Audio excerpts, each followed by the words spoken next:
All right, we have here a linear first order differential equation, and it has constant coefficients, right? This is not a function of t, it's just a constant. That's the scenario where we can use MUC.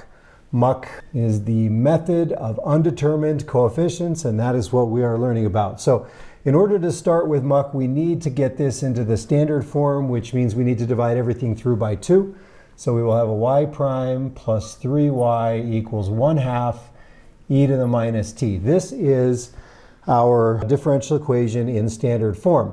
For MUC, we have two parts of a solution. We glue them together at the end to get the overall general solution. The first part is called the homogeneous solution, and that is always just ce to the minus at, in our case ce to the minus 3t. The a is the 3, whatever coefficient we have on the y. So that's pretty straightforward. We have our homogeneous solution. It's just always this form, ce to the minus 3t. The next thing we need is our particular solution.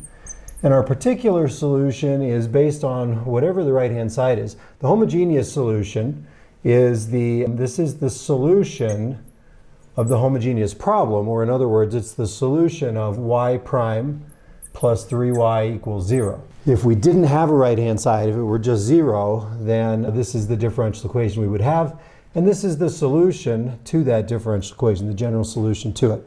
That ends up being one of the building blocks of our overall solution to this whole thing. The second part we need is called the particular solution, and that is based on what the right-hand side is.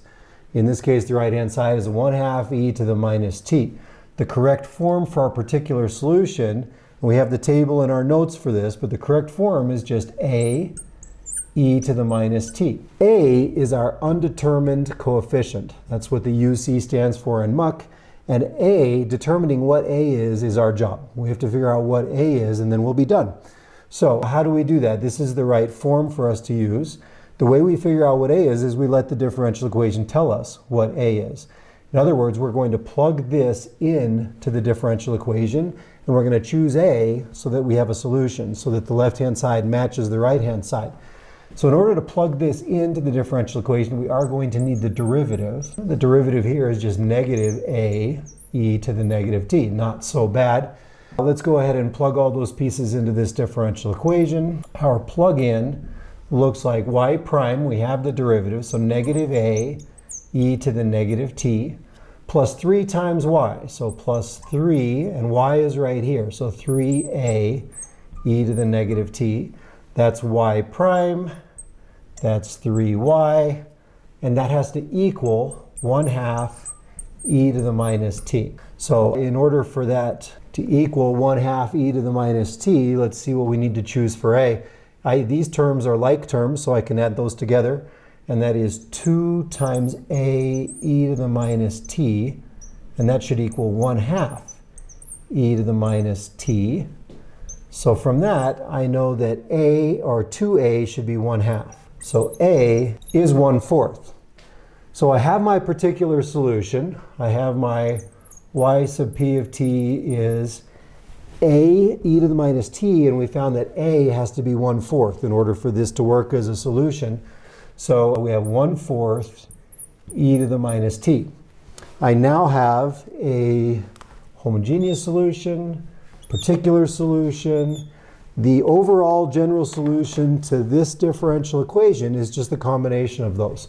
So y of t is my homogeneous solution, c e to the minus t, plus my particular solution, 1/4 e to the minus t. And I missed a coefficient here, sorry.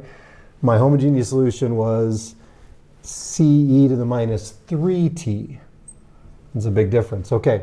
That is correct. There's my homogeneous plus my particular solution.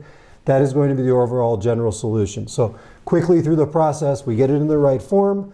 It's easy to write down what the homogeneous solution is. For the particular solution, we have to write the right form of the particular solution, and then we plug it in and find out what the undetermined coefficients are. In additional problems, we will have more than just one undetermined coefficient. We will have an a and a b, or an a and a b and a c, and we will end up with a system of equations and unknowns that we need to solve for each of these undetermined coefficients. In this simpler case, we just had to find one undetermined coefficient. We plugged it into the differential equation. The differential equation told us that this will be a solution as long as a is 1/4, and then we're done.